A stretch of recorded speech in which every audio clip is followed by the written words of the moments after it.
Hello, and welcome to our first online lecture of the semester in the wake of COVID 19. This is medical anthropology, and this week we are going to catch up a bit. So, we're going to discuss chapter 9 infectious diseases, pathogens in the immune system, and there will be a link posted to a Kuru case study film, which details how prion diseases can affect people and how we learned about prion diseases in the first place. Cat.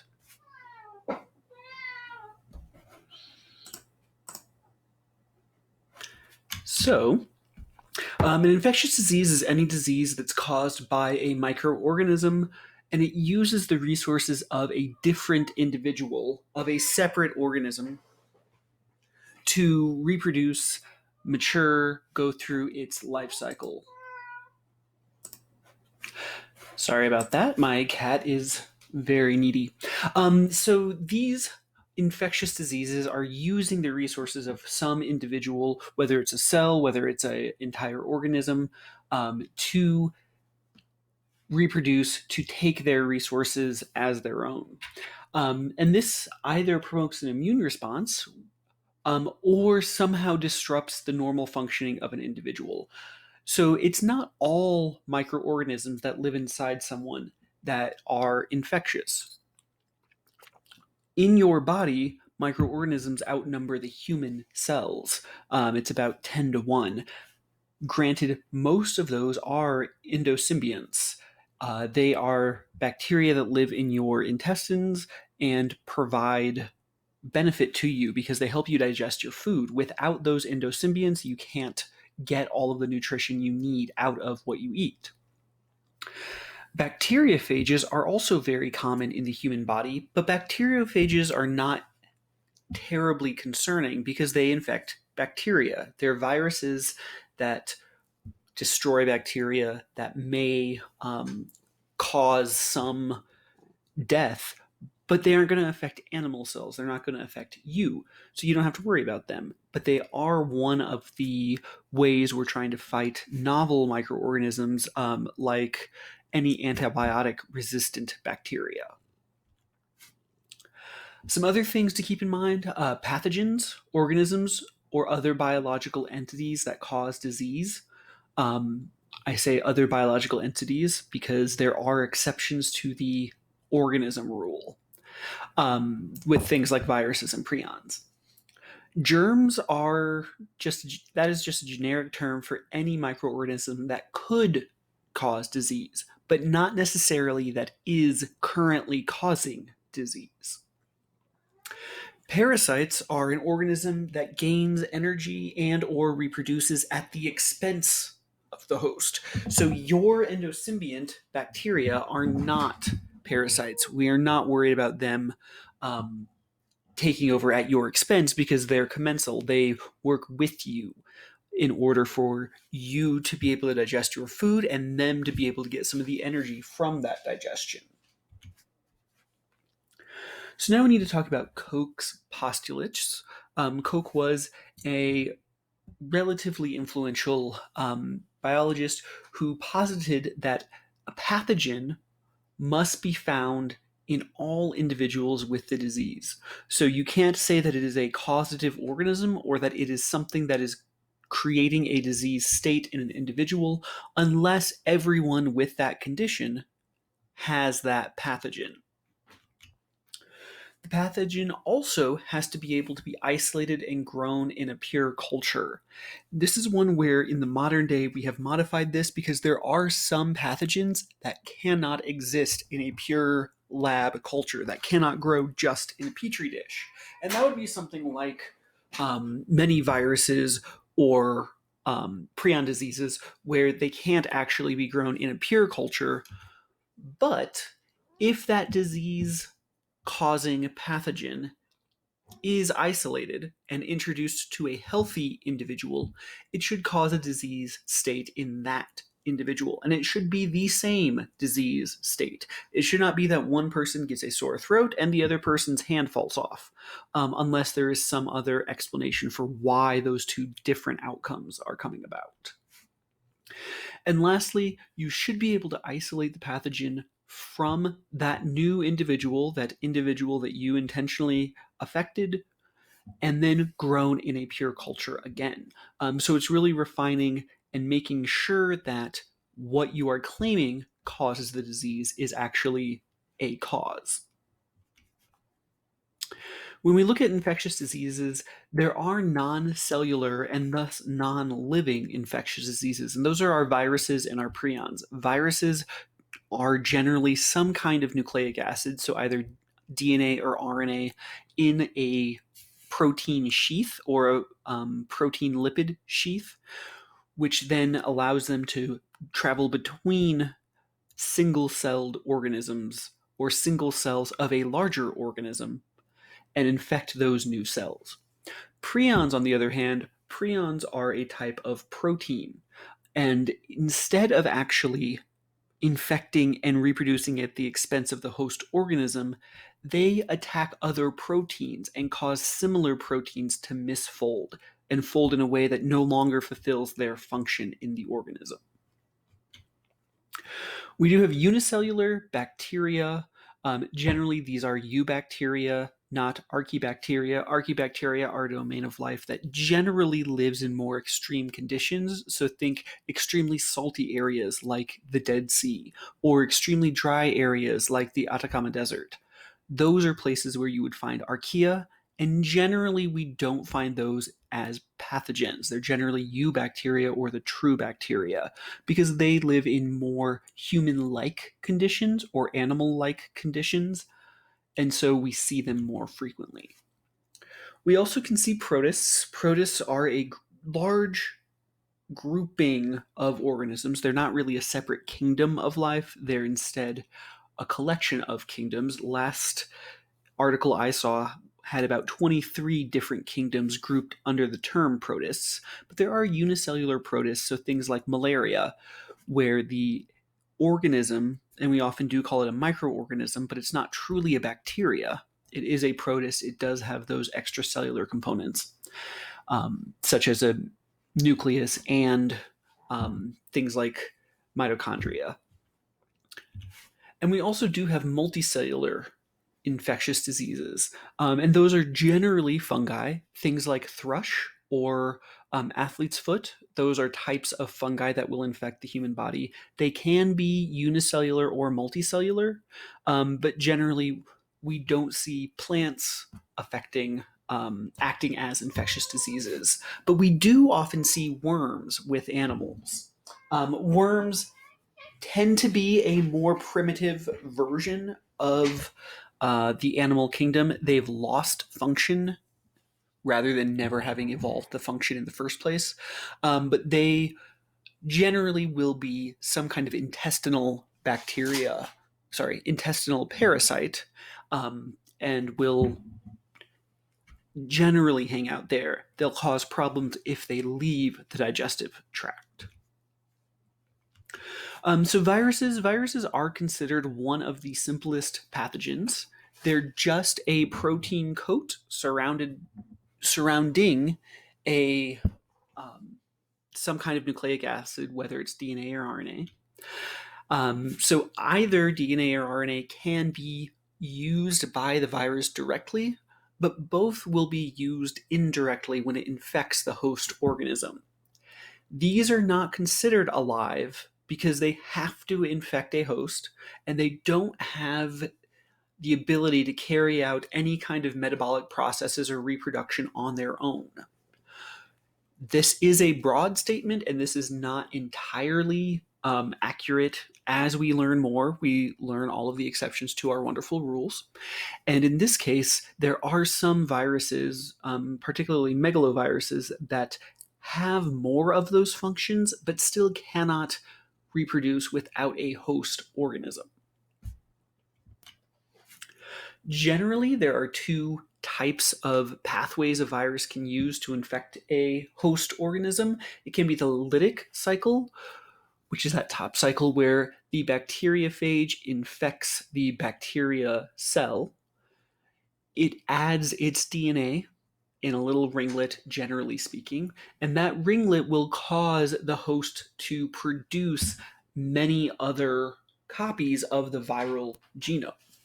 And then eventually that cell will lyse, that cell will release those replicated phage molecules, now assembled viruses, to infect other cells. The lysogenic cycle, on the other hand, in that cycle, the viruses affect the organism, they inject their DNA, and that DNA gets integrated into the host's genome. As that cell is going through its life cycle, it will continue to reproduce, and eventually, under specific conditions, the bacteriophage or the pathogen's DNA will kind of reactivate and will start making copies of it, and it will enter the same steps as with the lytic cycle, where it will replicate the DNA and eventually produce many viruses. But that's after the cell has divided several times. So rather than a single cell going through this process, you end up with many cells. So it does increase exponentially. So you get 2, then 4, then 8, then 16, so on. And that results in a significantly higher number of pathogenic viruses coming out at the end. Remember, bacteriophages, they're not really a danger to eukaryotic cells, but they are very dangerous to bacteria, and they can be tailored to specific kinds of bacteria. So there has been advances in fighting antibiotic-resistant bacteria, things like MRSA, with bacteriophages. There are also rhinovirus that tend to cause damage in the nose of primates, but they're generally not dangerous to the rest of the body or to other kinds of organisms. They're a primate unique pathogen. The hepatitis viruses, they cause damage to liver cells. It can be short or long-term damage depending on which type of hepatitis virus it is. Of course, there's HIV, human immunodeficiency virus, which will damage the immune cells, opening the body to opportunistic infections. And that's why generally people do not die of HIV, they die of AIDS, acquired immunodeficiency syndrome, because it's that loss in immune function that is the proximate cause of death, but there will be some other opportunistic infection coming in and actually being the damage-dealing organism. Recently, we've of course heard of the Ebola virus, damages the cells of the blood vessels, allowing for hemorrhage to occur. That's why in movies or in TV shows you'll often see blood coming out of the eyes or ears, because it's those capillaries, particularly around the eyes and nose, where you will see significant amounts of hemorrhage occurring. Of course, in addition, we now have coronavirus, which affects the lining of the respiratory pathways and can cause significant damage there, hence why we are doing a video lecture for this. There's also the human papillomavirus, HPV, that alters the life cycle, and because of the way it affects the DNA of the host cell, it can become cancerous. And what we've learned over the past several decades is that many of these viruses and viral life cycles are actually imperative to the functioning of us in the modern day. Much of your DNA did not originate in a eukaryotic cell, it actually was spread through viruses. And as you look at the evolutionary history of life, you see many situations where if we hadn't had viruses, that kind of next evolutionary step or that next classification of life could not have occurred. So while viruses can be very dangerous, they also have in the evolutionary past resulted in some good outcomes, or at least some less bad outcomes.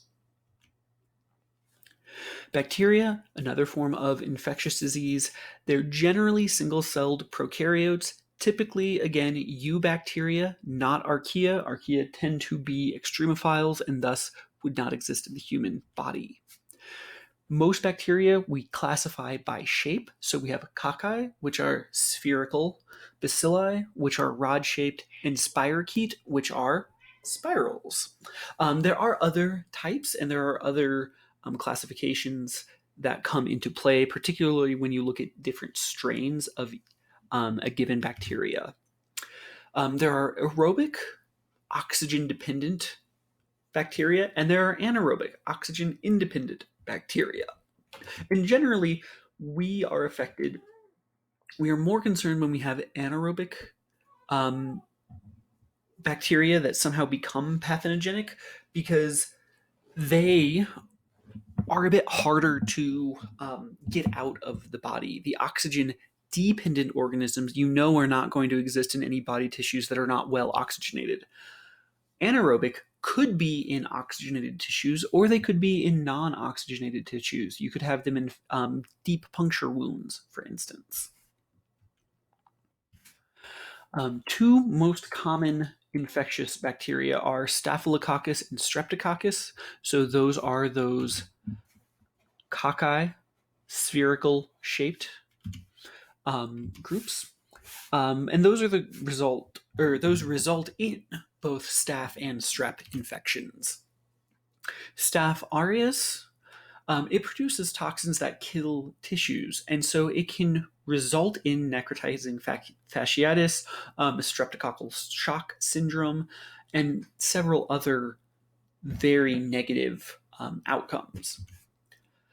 Salmonella and Shigella, they're two common foodborne illnesses, and they generally will affect the gastrointestinal tract. So they're what results in things like food sickness or stomach flu, where the individual is often throwing up, has diarrhea, those kinds of negative GI affected rates.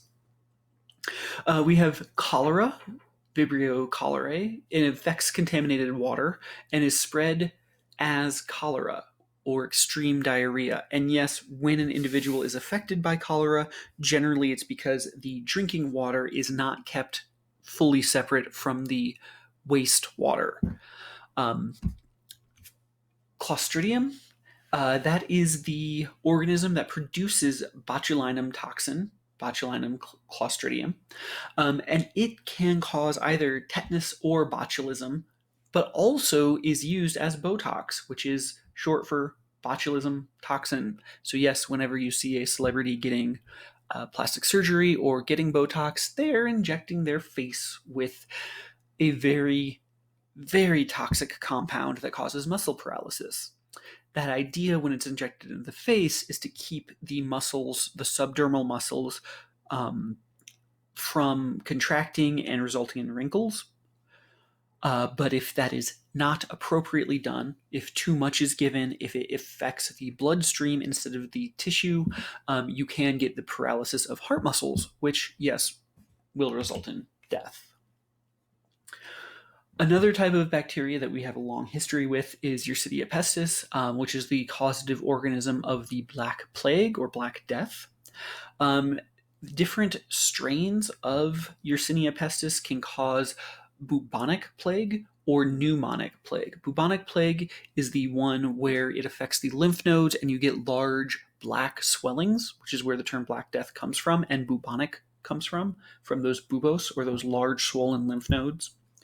Pneumonic plague, on the other hand, involves the infection of the lungs, and it spreads much more quickly, and that is the variant of the Black Plague, the Black Death, Yersinia pestis, that will cause rapid death. Those individuals who would be affected on a Friday and be dead by Monday, that would be pneumonic plague. Mycobacterium tuberculosis, the causative organism for tuberculosis or TB, also called consumption. It's related to the mycobacterium that causes leprosy or lepre. But both of those we've gotten more under control. They are not easy to eliminate from the human body, but they are controllable with strong antibiotics, at least. Protozoa are single-celled eukaryotes. Again, protozoa or protist is a catch-all. It is not a single monophyletic group, so it's not really an evolutionary term. It's more just kind of a, we don't want to memorize 30 plus branches of the tree of life, so we're going to just group these ones together. Protists are classified based on their movement. So you see the cilia of a paramecium there, the pseudopod of an amoeba, where it's more, instead of using the cilia to move quickly and those vibrating hairs to kind of push the fluid around it, around the bacteria, the pseudopods will actually go out and the organism will kind of pull itself along that pseudopod. Flagella, those are the ones that whip their hair back and forth really fast and create some kind of propulsion that way. These are much more difficult to treat because they are eukaryotic. They have very similar biochemical pathways to eukaryotic cells, to human animal cells, and so they're harder to treat. They're also much more difficult to classify because they're not a single group. But arguably one of the most dangerous organisms we face on Earth is the Plasmodium genus. The types of protists that cause malaria. It's one of the most common that we see in healthcare settings because malaria is extremely widespread. And once you have malaria, you will carry that parasite for the rest of your life. You cannot eliminate it from the body, but the whole point of malarial treatments are to force the Plasmodium into a dormant state where it no longer is causing disease. Instead, it's kind of shut down. It'll still exist in the body and it still can come back at a later point, but it's at least kind of trapped.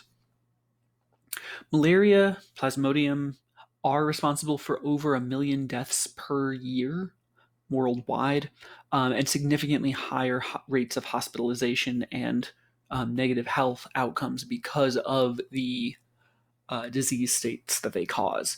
You can see here the life cycle of the malaria parasite. It does require 2 separate hosts. It requires a mosquito host, which is where the organism will go through its zygote phase of life.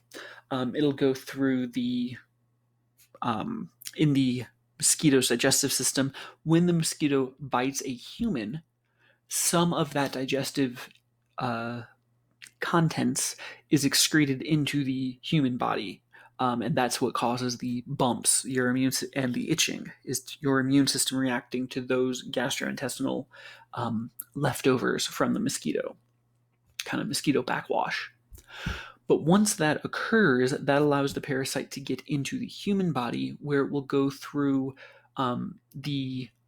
generally it'll hang out in the liver and go through kind of a dormant phase in the liver where it's not causing too many human health problems. But then it will enter the blood, go through additional life cycles before it's ready to be absorbed by another mosquito.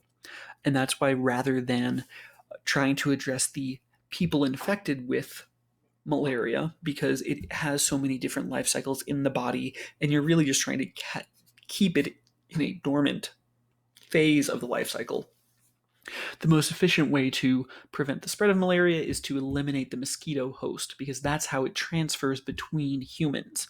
So you eliminate the zoonotic host, you eliminate the mosquitoes, you don't have transmission of malaria.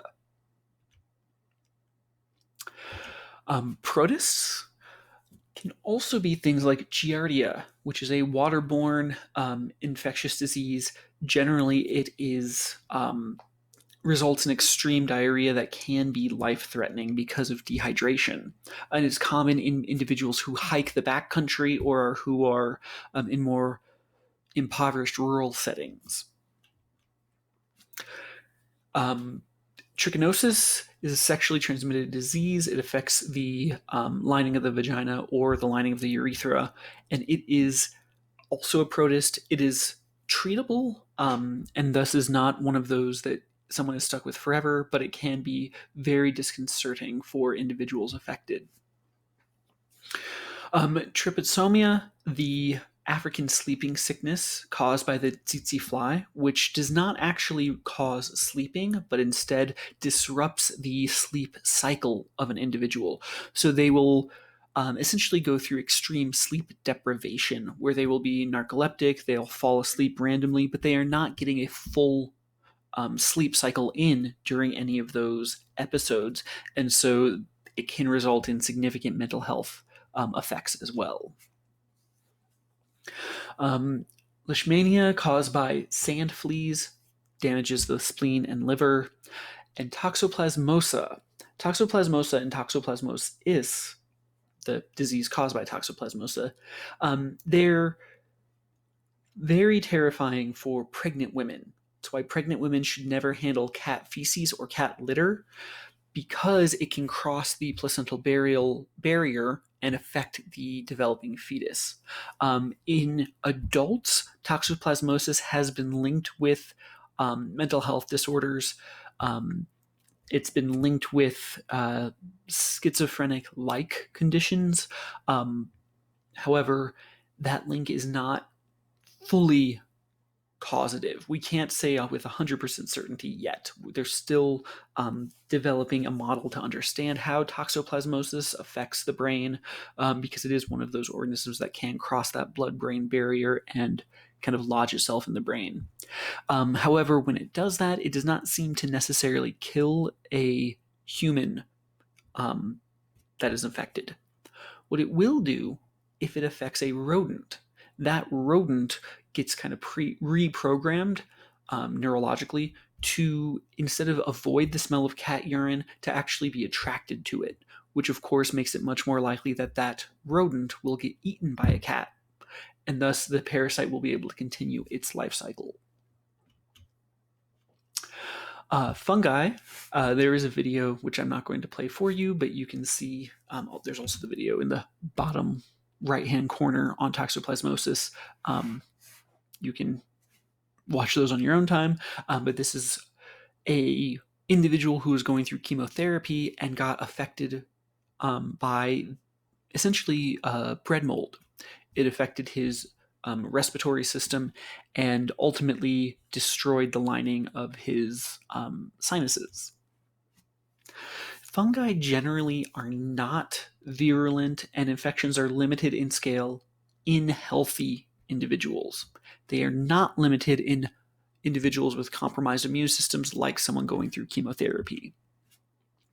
Fungi are classified based on their life cycle and whether or not they're unicellular or multicellular. Yeast infections, thrush, those are caused by unicellular fungi. Multicellular fungi will generally be things that are more impactful, but much rarer. The causative organisms for ringworm and for athlete's foot, they are relatively easily treated because they're topical. They don't penetrate deep into the host tissues, so they tend to be just on the skin. But we'll also have some flu-like lung infections that'll be caused by fungi.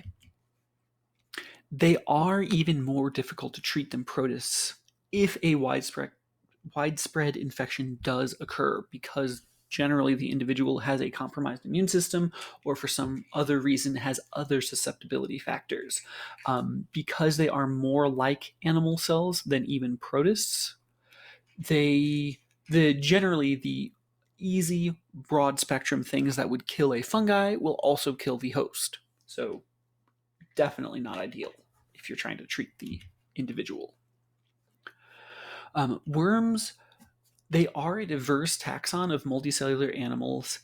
Because they're even closer to humans or closer to animals, they're even more difficult for us to treat effectively. You will have infections with different types of worms. So things like roundworms are generally nematodes. Tapeworms are cestodes, and flukes or trematodes. And all of these will generally cause specific disease outcomes because they're animals, they're multicellular, they need specific conditions, and so they'll affect only certain tissues. There are some roundworms that can cause blindness. They will affect the eyes. I knew someone who did her field work on gorillas in the Congo basin, and she unknowingly was infected during that field work. And it did ultimately result in her having to take a administrative role rather than a teaching role because she could no longer read written words. So she couldn't grade papers, she couldn't write articles because she could no longer see well enough.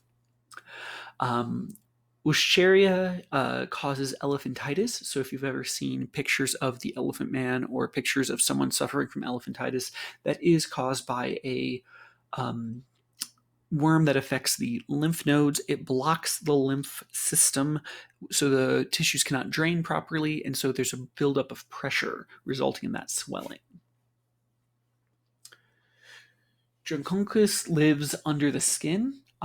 It can be up to a meter long, and unfortunately one of the only ways to extract it is to actually attach it to some type of rod, so like a pencil or some other type of stick, and essentially pull it out slowly, generally done by rotating the stick very, very slowly. But as it can be up to a meter long, that can take a very long time. Different kinds of intestinal worms can grow long as well, some 30 centimeters or more for Ascaris.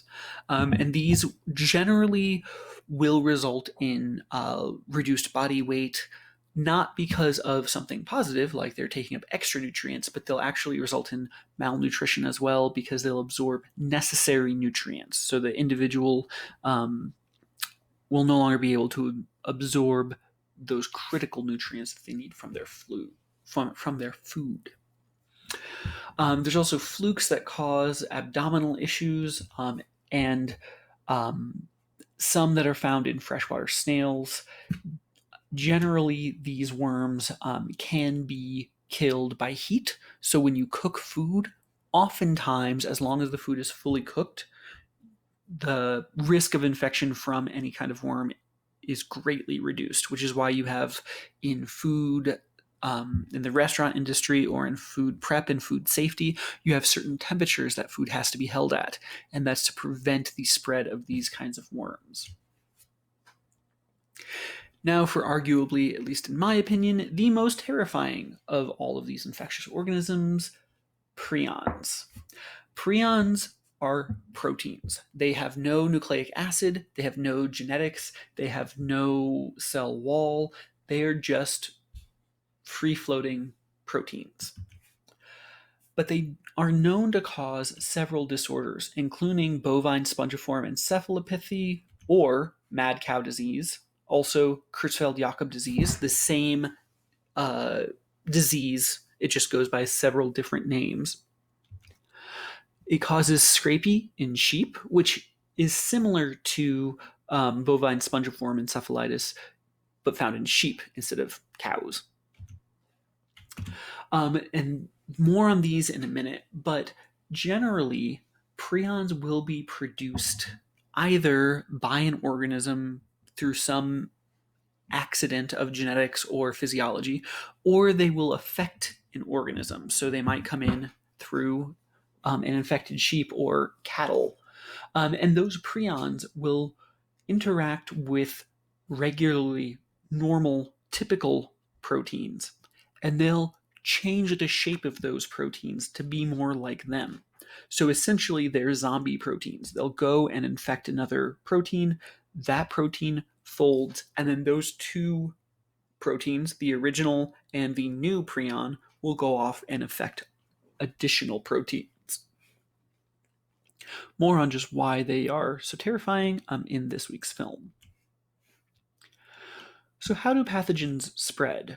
Pathogens generally can spread with direct transmission, which is host-to-host transmission, or through a vector, in vector transmission, where it's using some kind of intermediate host or material. So that would be malaria parasite, where it affects mosquitoes. cholera, where it infects the water supply and then enters a new host after going through the water supply. Direct transmission would be something more like, for instance, coronaviruses, where they generally affect straight from one individual through droplets in the air to another individual. As a pathogen spreads, the rate of new infections will decline due to a variety of factors. It will not infect people who are already infected. They're already infected. It may increase the amount of the pathogen that the individual has, or increase the variety of pathogens found, but it's not going to change the fact that they are already infected with that organism. Individuals who survive generally will gain immunity to a pathogen. That may not be complete immunity. It may still cause a disease state, but generally the individual will not be at risk of death after they've survived the infection the first time. But the rate of new infections will also decline due to the number of dead after the individual isn't able to successfully survive and build an immunity. The dead generally cannot be infected. And this results in this epidemic curve. The curve where you have this increased incidence of the disease. And then because of the factors like those not infected, immunity, and the number of individuals who have died, the rate will decline. And that's what you hear when in the current pandemic, when they talk about the desire to flatten the curve. The goal is to just decrease the rate at which people are infected and hopefully spread out that curve, kind of like this, so that even though it lasts much longer, it's occurring at a smaller rate, and the distance here between what would have been the peak of the disease and this lower threshold, this is where you're going to save those hospital resources, the N95 masks and what have you, to no longer be as worried about overwhelming the healthcare system. So when we look at the immune response, the immune system has to recognize a pathogen. If it can't recognize the pathogen, it can't function adequately. There has to be some kind of mechanism once the pathogen is identified for the immune system to then destroy the pathogen, or at least make it no longer dangerous. And it has to be able to communicate and coordinate these tasks amongst millions of cells. There are not a single kind of lone wolf immune system cell doesn't do any good, because there are so many millions of cells in the human body. White blood cells, they're very important. Lymphocytes, they reside in the lymph nodes. They help to attack any pathogens that come through during the functioning of the lymph system. There's also the innate immune system, which is composed of phagocytites, which will phagocytize or kind of nom down on any of the not human-like cells that they come into contact with. But lymphocytes provide for the adaptive immune system. The innate immune system is found throughout organisms, but the adaptive immune system we really only see in multicellular animals. So to give you an idea of the difference between adaptive and innate immunity, generally innate immunity is shared by all organisms, all multicellular organisms, and generally all animals. But true adaptive immunity we see in vertebrates. There's been some argument that you might see it in certain non-vertebrates, so that's why I'm a little hesitant to say it's only ever vertebrates, but generally speaking, the sophisticated adaptive immune system is found in vertebrates only. Generally, the innate immune system is a broad spectrum, rapid means of attack. It doesn't know or remember pathogens. It just says, hey, that isn't my body. I need to attack it. The adaptive immune system, on the other hand, is extremely specialized. It functions very slowly. It takes days or weeks for it to become effective, but it will remember what that pathogen is, and so it will be able to give immunity more quickly on subsequent exposures. It will be able to act more quickly and prevent a disease state from arising. The way that an organism recognizes the pathogens is through the B lymphocytes and the T lymphocytes, at least for a human-like organism. The innate immune system will look for common markers, the kinds of sugars that show up on cell walls, for instance, and then just attack anything with those. The adaptive immune system, on the other hand, recognizes specific markers on a pathogen that identifies it as a non-self cell. So they will recognize something off with this sample and say, oh, I need to attack that. Generally, this will be based on an antigen. The antigen is any of the large molecules that can contain the epitomes that will contain some kind of identifying marker. The body, the B lymphocytes, will then produce antibodies which attach to the antigen. The antibody is the flag for the T lymphocytes, or for the ones that will actually come in and destroy the infectious organism. And that's part of why it takes so long for the adaptive immune system to build up, because you have to be able to not only identify the cell, but then signal a different type of cell to come and actually do the killing.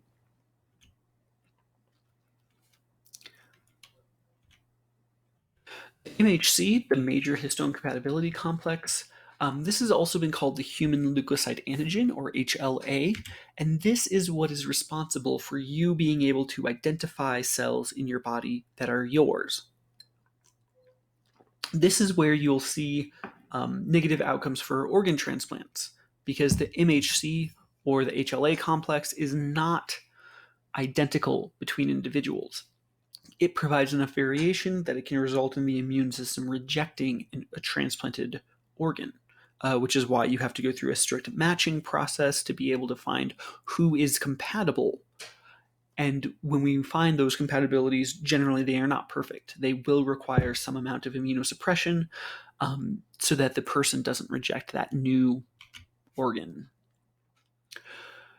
MHC can identify cells with a pathogen hiding inside. So it can help to find those viruses and some bacteria that are hiding out inside body cells. It's not perfect. It will not identify all of them, but it can help. The MHC is extremely varied between individuals. There is the possibility that the MHC between identical twins will be sufficient to function as identical, but that assumes there are no mutations or epigenetic effects in the donating twin that make them different from the twin needing the donation.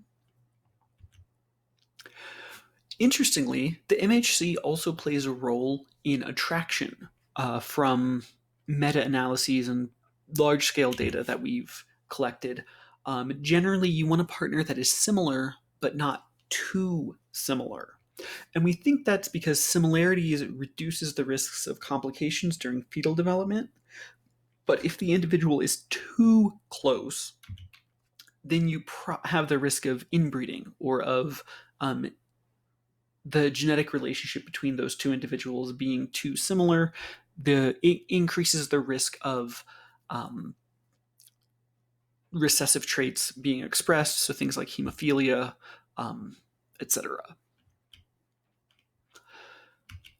When the immune system identifies a pathogen and responds, there are different phases. Initially, it needs to create a complement to label the pathogen. It needs to create that antibody that will go and attach to the pathogen to signal other cells that, yes, destroy this cell. Phagocytites will be activated to nom down on the cell or the pathogen. It'll be similar to how a single-celled organism feeds. Natural killer cells, instead, they puncture the membrane of the pathogen. So instead of nomming down and just consuming and destroying it that way, they'll actually kill the affected cell rather than eat it. They will puncture the membrane, lyse the cell, but they won't absorb the pathogen. When the immune system is going through its response, you see several stages. The first stage is inflammation, which increases the blood supply to an area and promotes leakage of the blood vessels there, which results in swelling. That increases the probability that an innate immune response can occur because you can flood the area with enough of those innate immune cells to say, hey, something's off. I need to kill this. Mast cells will also release histamine. That histamine is what increases the leakage of blood vessels. The blood vessels become more permeable, so the cells in the blood are able to move through the blood vessels. Macroscopically, that looks like redness, heat, pain, and swelling. The adaptive immune system, on the other hand, when cytotoxic T cells detect that intracellular pathogen in a cell, helper T cells will stimulate B cells, macrophages, and other innate immune functions. So it will kind of be another link in the chain to say, hey, even though this is one of my body cells, this has the same MHC or the same HLA, but something's off, something's wrong, something's not functioning normally. The helper T cells can signal also to extracellular toxins, so things like tetanus and diphtheria. And those helper T cells are what we're trying to stimulate when we give vaccines to those diseases. It's not just the bacteria that we're worried about, but it's the toxin that bacteria produces that results in things like lockjaw or botulism poisoning. Antibodies help with the defense by binding to those receptors and preventing the cells from taking in the toxin, from absorbing the toxin in the environment. So it kind of says, hey, this is poison, don't take this in. So it prevents the cell from uptaking rather than actually destroying the toxin. It just says, hey, don't eat this. Pathogens have strategies for avoiding the immune system. They may conceal themselves inside host cells. They can manipulate cellular processes from the inside to kind of think of it like a wolf in sheep's clothing. It's coming into the body or into the herd of sheep by disguising itself as a part of that group or part of the body. Listeria, for instance, can manipulate the host cell membrane to protrude into other cells, so it can move from cell to cell without ever leaving the internal cellular environment. So it can move into another cell through kind of a bridge, rather than having to go outside of the cell and risk being detected by the immune system. Helminths or worms, especially eggs, they can form cysts that tell the body to build up scar tissue. That scar tissue builds up around the egg and limits the exposure to the outside body or to the possible immune system. Some viruses will use proteins that mimic cytokines or other receptors so that they're accidentally taken in by a cell. Antigenic shift and drift, pathogens can evade detection by adding new antigens on their surface. those new antigens can eliminate the ability for the body to identify that as a viral cell. And so the memory, the adaptive immune system no longer functions. Antigenic drift occurs because of mutation. There are key segments of a virus or bacteria's genetic code that, when combined with the extremely fast reproduction rate of viruses and bacteria, means that they just randomly drift over time. Influenza is very good at antigenic drift, and that's why we have to have new flu shots each year, even though you've been vaccinated against other versions of the flu. Because of antigenic drift, the next year's flu may have a different antigen present, and so your body won't recognize it as flu. Antigenic shift, on the other hand, happens when RNA sequences are recombined with other species of the virus, and so it allows for this viral species, quote unquote, to affect an organism. The more effective versions of that virus will spread their way of evading the immune system to the other viruses. So kind of the viral community learns to outsmart your immune system. Some pathogens will directly or indirectly suppress the immune system and suppress these responses. Things like HIV directly infects the cells of the immune system, making it unable to function correctly. Variation in immune response will result in variation in outcomes. A variation in the histone compatibility complex, or the HLA, located on chromosome 6, there are many alleles, and each allele can allow for different combinations for an individual. So classifying all of them is more or less impossible. Some variations are associated with severe infections, so leprosy generally will affect individuals with certain MHCs. Malaria will be more dangerous for some individuals than others because of their MHC. Herpes simplex, HIV, HPV, all of those affect cells differentially. This individual, his hands here, that is due to HPV. I'm not sure if you can see behind there, human papilloma virus.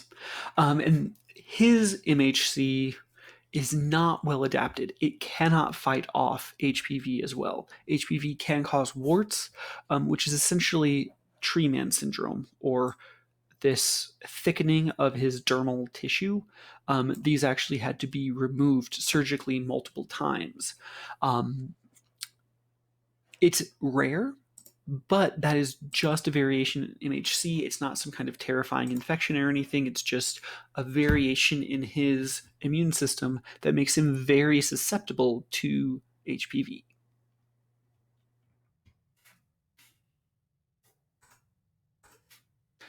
When an individual is undernourished or overnourished, it can result in differences in their immune function. And so malnutrition can be argued to be the most prevalent immunodeficiency disease because it makes the immune system less able to function. Dietary inadequacy has been overemphasized, and infection is a much more important cause of malnutrition. What that means is that there's a feedback loop. Generally, malnourished individuals will have a weaker immune system, and so they'll be more likely to be infected by a pathogen. That pathogen will then take some of the nutrition that the individual would normally gain from their food and make them even more malnourished. So it creates a feedback loop between malnutrition and immune function.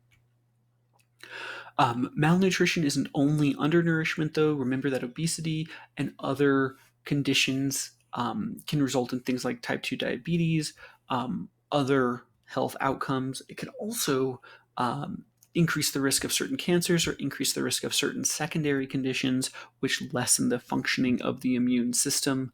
And so it can feedback in multiple different ways. We've seen over the past several years that allergies and asthma are increasing in their prevalence, and there's a hypothesis that it's due to hygiene. Humans evolved in kind of a dirty environment. Think if you go camping for a week, you're not going to come out of the woods as clean as you went in. And so the idea is that depriving the immune system of challenges makes the immune system overly sensitive to new environmental stimuli, to those other things that it normally would ignore. It says, oh God, I have to freak out. It may be especially important during childhood. Think some of the crazy, dirty things kids do, things like making mud pies, children's constant desire, I guess, to put things in their mouth and chew on things. We think that might help to prevent kind of the over hygienic environment from letting the immune system get out of control. There's also a hypothesis based on intestinal worms. Specifically, a lack of intestinal parasites in the modern human population makes the immune system overly sensitive to all antigens, because rather than having to constantly fight against certain worms, intestinal worms generally, it's reacting the same to all possible antigens. There is some data to support these hypotheses, but remember, correlation is not causation, so we can't say 100% yet. We're still trying to piece out exactly how much is better identification, how much is the fact that people are more likely to survive now, and how much are these hygiene or Helminth hypotheses. Pathogens will have different abilities to cause harm, and we call that virulence. We call that the ability of a pathogen to actually cause harm in people. Keep in mind, though, that variation exists in all populations, both of the humans, or those being infected by the pathogen, and the pathogen themselves. Natural selection only acts on variants, and variants of virulence, so variation in how much harm the pathogen causes, can be selected for or against. If a pathogen is too virulent, it no longer has a place to live. It's killed off all of the possible hosts. It cannot spread to new individuals, and so it will ultimately kill itself out of existence. Nosocomial infections or hospital-acquired infections. Hospital-acquired infections are great for the pathogen. From the pathogen's point of view, they're terrible from the human point of view. But generally, individuals in hospitals are more likely to have a compromised immune system of some kind. They're more likely to be more susceptible to infection. And so it makes the hospital a great place for a pathogen to spread. We also have sit and wait pathogens, those that can exist in the environment or on a non-living host for a long time before they're infectious, while still being infectious. So they can wait for a long time before infecting a new host. This can be days, weeks, or even months, where the pathogen is just sitting on a surface waiting for the opportunity to infect a new individual. One example, anthrax. Anthrax is generally found in the environment. It likes to affect bovine or cows, but it can sit in the soil for years as a kind of dormant spore. And over that time, the bacteria isn't really aging. It's not really using any resources. And so once it is now in an environment where conditions are favorable for it, think it gets breathed in by a cow or a human, that's when it starts causing major damage. The film for this week I'll post a link to separately. It is Kuru, the Science and the Sorcery, which looks at the infectious disease Kuru, which is a prion disease, how we identified it, how it affected people, and gives you an idea of a type of infection that often is overlooked because we've also found that certain types of dementia and certain types of Alzheimer's may be caused by similar prion diseases. Prions are much harder to detect. They're much harder to declare as the causative organism going through that germ hypothesis cycle. And so it can be very difficult to tell for sure if it is a prion disease or not. But that's kind of one of the new frontiers we are currently exploring in biomedicine. So once you and your group view the film, your discussion questions for the week are laws requiring universal vaccination ethically sound? Is it right to require people carrying dangerous infectious diseases to be quarantined? Why or why not? Given your chosen career, how do you think pathogens will affect your day-to-day life?